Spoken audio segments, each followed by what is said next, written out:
chatted with the internet guy, went online, they had some chat online, talked a little bit.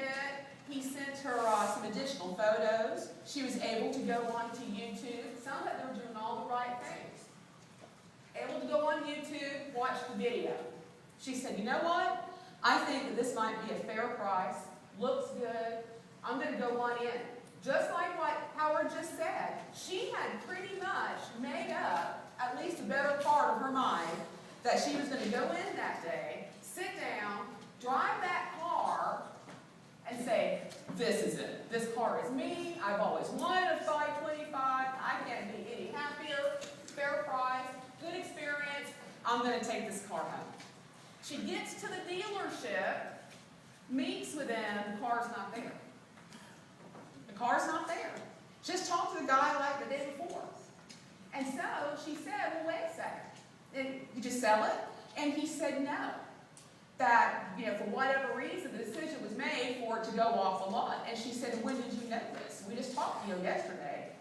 And he said, well, I found out right after we had talked.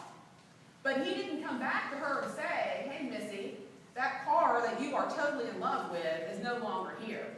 So I have something else. I'll bring something else out to you, whatever I need to do. So Jenny, being social media centric, does what? What do you think she does next?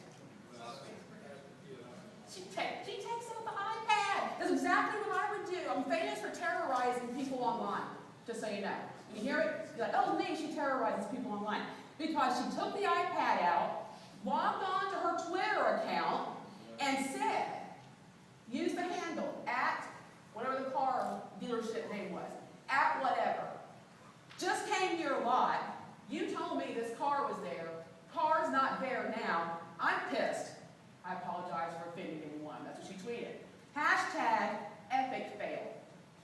Now, she has about 2,000 followers on Twitter, most of whom are around that general region. I thought that was just a really interesting use of what not to do when you're working in the world of social media, and that means you, because you're all working in the world of social media. That could easily happen to you. So we took it, we were only one of many, and retweeted it and added our little bit of information, like the what not to do. We have 3,000 followers on Twitter on one account and 800 on the other. So now, how many people have heard her say, your dealership was an epic fail and really ticked me off? Who knows how many retweeted it from that point? And they posted it on Facebook. So when you're talking about reputation management, it's a whole lot more than whether or not you got 5 stars on Yelp, or whether or not you got a really good rating on Kudzu. All that's important too. But it was about relationship. What would you have done? I want you to think about that. What would you have done if you'd been talking with somebody online and then found out that the car they were going to come in the next day and test drive was no longer there?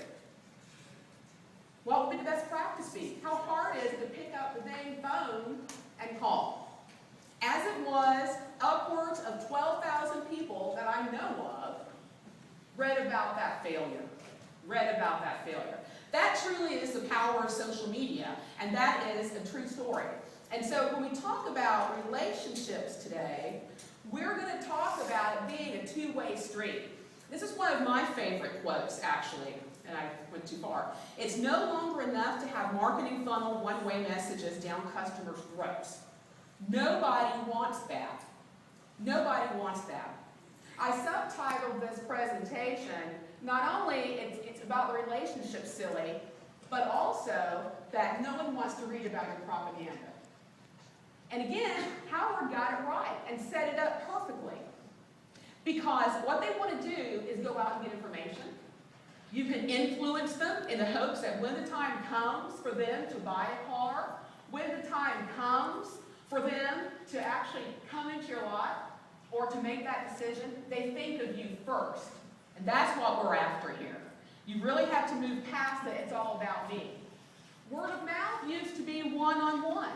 But now word of mouth is one to many. 1 to thousands. 1 to 10,000s. around the strategy of social media and relationship building, not just the tasks and the tactics around it. You've heard a lot about technology, probably ad nauseum. All sorts of statistics, and I'm going to share just a couple of those. But most of what we're going to talk about to round out the training is about some very key things that you can do. There's 5 of them, in fact. 5 key things that you can do to improve your social media strategy so you can build relationships, build trust, and they think of you first when the time comes for them to look for a car or to pull the trigger, or their neighbor asks them, where should I go and buy my new car? Or my pre-owned car? Where am I going to go? Who am I going to talk to? You want them to think of you first. To me, that's the real power of social media, is people being evangelists for you. So, let's talk about our 5 things. And if you notice, we have all of our stuff online. So what you got was a 1-page note sheet. On that 1-page note sheet's a URL. So what I want you to do right now is just sit back. You want to take some notes, that's great. But this isn't about me, this is about you. So I want you to relax and kind of listen as we wrap all this up with a nice red bow in terms of all of your training today. And then when you get back, or you can do it now if you've got your iPad, you can go to that URL, download the deck, and by tomorrow, I'll also have some extended comments out on that post. So you can go get the slide at your leisure as a PDF file. Otherwise, just hang tight. All right, number 1, don't skimp on design. Let me tell you why. Visual marketing is engaging marketing. We are all visual animals. Now, granted, some of us may, learn this in school, right, back at college. I learned by reading and writing. I learned by, listening, the auditory, the tactile, all that kind of stuff. But ultimately, especially now, and the generations that are coming up behind all of us, they are exceedingly visual. And I call this passing the sniff test in marketing. When you're creating a relationship and creating engaging content online and offline, everything that your prospect and customer sees, hears, touches, smells needs to look like you, feel like you, sound like you, and be messaged like you. Here's what we do when we go into a client. We look at everything. And so if I went into one of your offices tomorrow, or if you came into my booth this afternoon and held up the PC and said, look at my stuff, my husband might get upset if you say it like that. Maybe it's more like, okay, would you look at my PC? And you look on there, and I look at the website, and I look at your Facebook page, and I look at your Twitter account, and then you lay out your brochures and your sales slips and your flyers, and you put all of this stuff out here so I can see all of your marketing, so I can see everything that you have that's outward facing to your customers and to your prospects. Would it pass the sniff test? Or does it look like a mishmash of branding, a mishmash of colors, a mishmash of messaging? Because they don't buy in a linear process any longer. They go here and they look at you on Facebook. They go here and look at the website. Someone hands them a flyer for a special sale. They come over here and they see you on Pinterest. Maybe they see a photo out on Instagram. Maybe they find you out on Google Places. Maybe they decide to look at your listing out on Kudzu or Yelp. Is the message consistent? That's what I'm saying, don't skimp on design. Be sure about who you are. Be sure about your dealership, the tone of your dealership, how people in the community perceive your dealership. How many of you have thought about what kind of dealership you are? Are you the dealership that provides credit when nobody else can get credit? Is that how you brand yourself? Are you the dealership that is sensitive to families? I know this sounds kind of odd, but I want you to think about the message that you're sending. Are you the dealership that appeals to people who like hot rods and muscle cars and luxury cars? What kind of dealership are you? So the tone, the voice, that needs to be consistent. And it's very important for that to be the case online, because they're seeing you there first.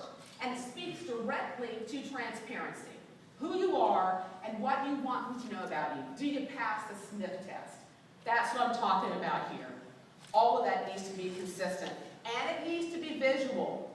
So let's look at a little quick look here about a collage with the GIADA. As you're looking up there, everything, print, online,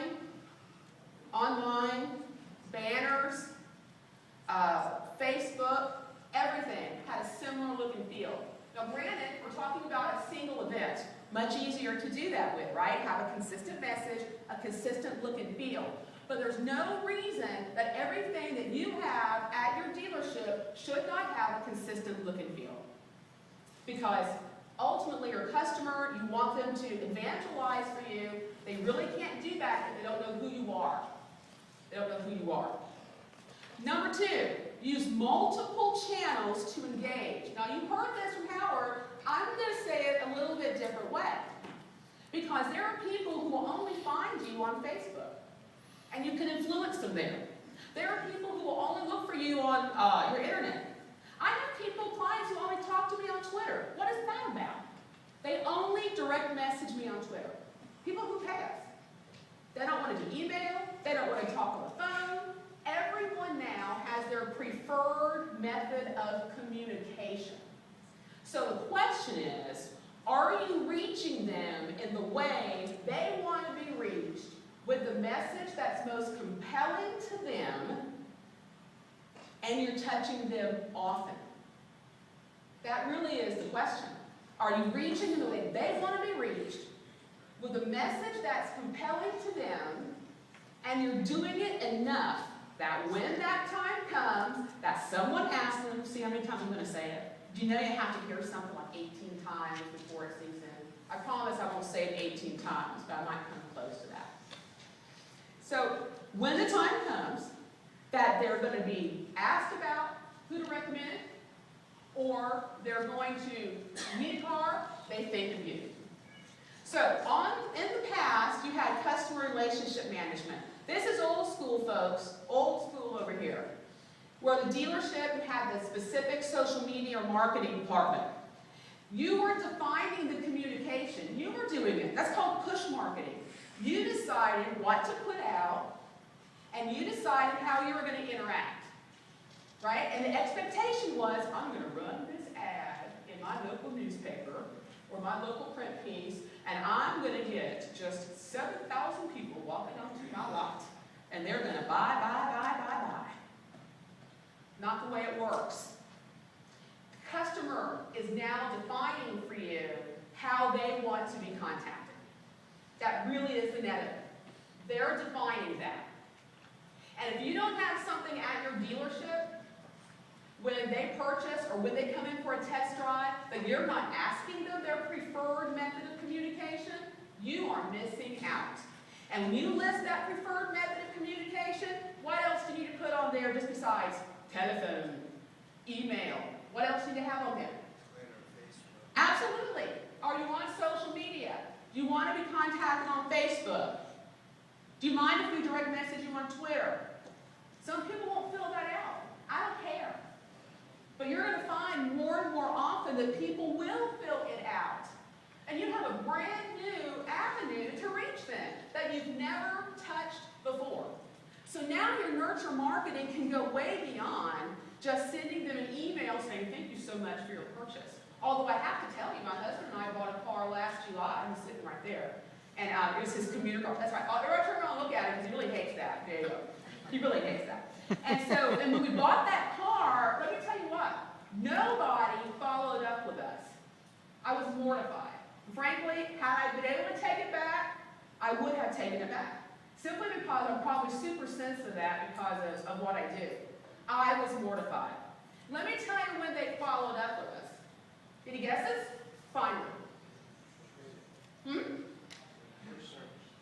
Right, service, exactly. I think it's time for an oil change. What? You haven't talked to me? You didn't say thank you for my purchase? And now you want me to bring my little red car back in there and get an oil change in your service department? What is wrong with